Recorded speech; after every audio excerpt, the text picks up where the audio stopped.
दोस्तों, रावण की पत्नी मंदोदरी एक ज्ञानी स्त्री थी। वो इस युद्ध का परिणाम जानती थी, इसीलिए वो हमेशा से ही इस युद्ध के खिलाफ थी।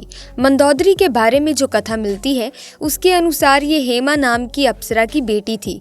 देवराज इंद्र की सभा में एक बार कश्यप ऋषि के पुत्र माया की नजर हेमा पर गई और वो मोहित हो गया। माया ने हेमा के सामने विवाह का प्रस्ताव रखा। विवाह के पश्चात हेमा ने मायासुर नाम की पुत्री को जन्म दिया जो मंदोदरी कहलाई। अप्सरा की बेटी होने के कारण मंदोदरी बहुत ही ज्यादा सुंदर और आकर्षक थी। हिंदू पुराणों में उल्लेखित एक कथा के अनुसार मधुरा नाम की एक अप्सरा हुआ करती थी जो भगवान शिव से काफी ज्यादा प्रभावित थी। इसीलिए एक बार वो उनसे मिलने कैलाश पर्वत पहुंच गई। उस वक्त कैलाश पर्वत पर भगवान शिव अकेले थे, माता पार्वती कहीं गई हुई थी। कथा के अनुसार भगवान शिव को कैलाश पर्वत पर अकेला पाकर अप्सरा मधुरा उन्हें लुभाने की कोशिश करने लगी। कुछ देर बाद जब माता पार्वती कैलाश पर्वत आई तो उन्होंने अप्सरा के शरीर पर भस्म लगा हुआ पाया। माता पार्वती जिसे देखकर क्रोधित हो गई और क्रोध में आकर उन्होंने मधुरा को श्राप दे दिया कि तुम अगले 12 वर्ष तक मेंढकी के रूप में जीवन व्यतीत करोगी। माता पार्वती का श्राप और क्रोध को देखकर मधुरा डर गई और हाथ जोड़कर उनसे माफी मांगने लगी।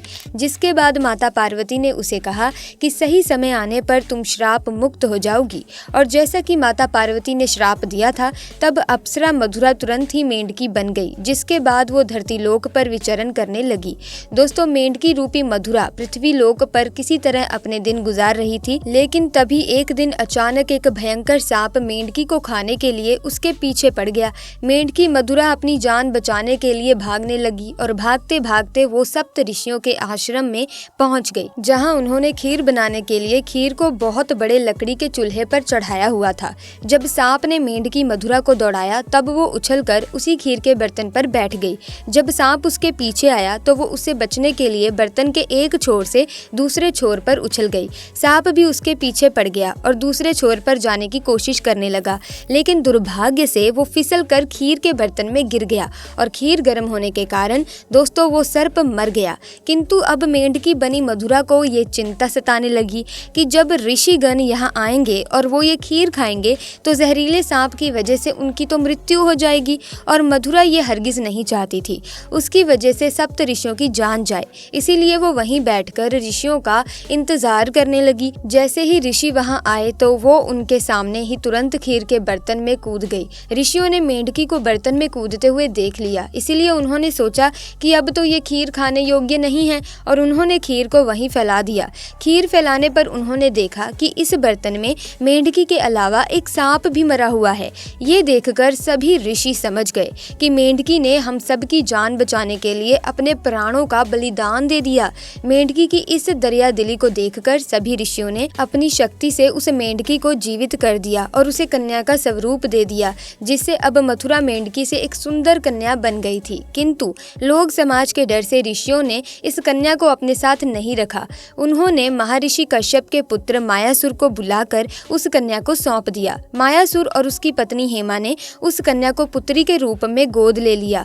उन्होंने मधुरा का नाम बदलकर मंदोदरी रख दिया। अगर हम मंदोदरी के पिता मायासुर की बात करें तो उसे राक्षसों का विश्वकर्मा कहा जाता था। उसे ब्रह्मा जी से विशेष वरदान प्राप्त था, जिसकी वजह से वो कहीं भी सुंदर भवन या नगर का निर्माण कर सकता था। मायासुर ने ब्रह्मा से प्राप्त वरदान के प्रभाव से ही अपनी पत्नी हेमा के लिए मंडूर जैसे खूबसूरत नगर का निर्माण किया था, जो कि वर्तमान में जोधपुर का मंडौर है। मायासुर ने मंदोदरी को रावण से मिलाया और बताया कि ये उनकी दिव्य कन्या है।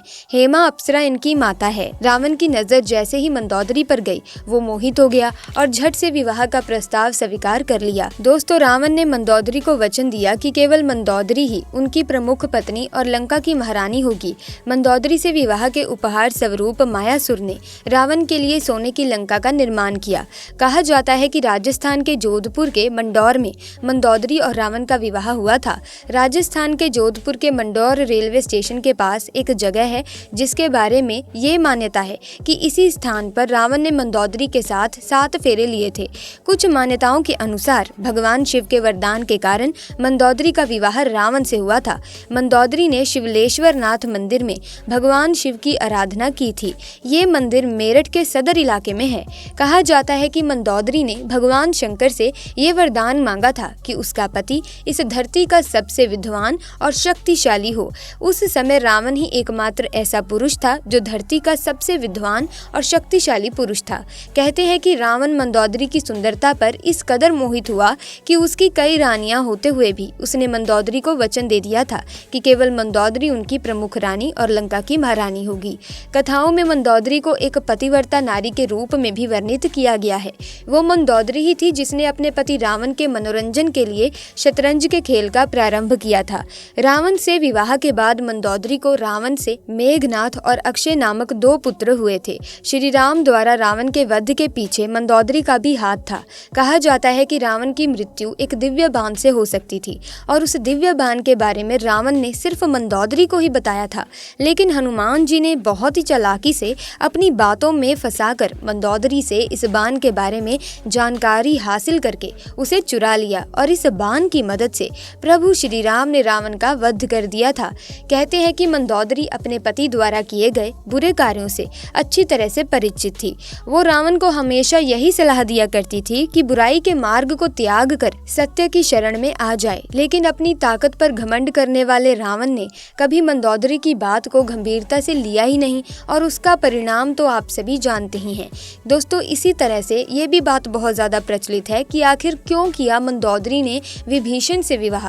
जब रावण ने सीता का हरण किया था उस वक्त मंदोदरी ने इसका विरोध किया। उसने रावण को माँ सीता को पुनः राम को सौंपने को कहा था, लेकिन रावण ने मंदोदरी की बात को अनसुना कर दिया।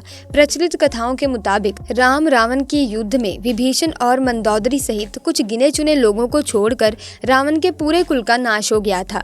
रावण की मृत्यु की खबर जब मंदोदरी को मिली तो विलाप करते हुए युद्ध भूमि में पहुंच गई और इस हालत में रावण को देखकर तेज आवाज निकालकर रोने लगी। कहते हैं कि युद्ध भूमि में मंदोदरी की नजर प्रभु श्री राम से भी टकराई। मंदोदरी को इस तरह से विलाप करता देख प्रभु श्री राम को भी अति दुख हुआ था।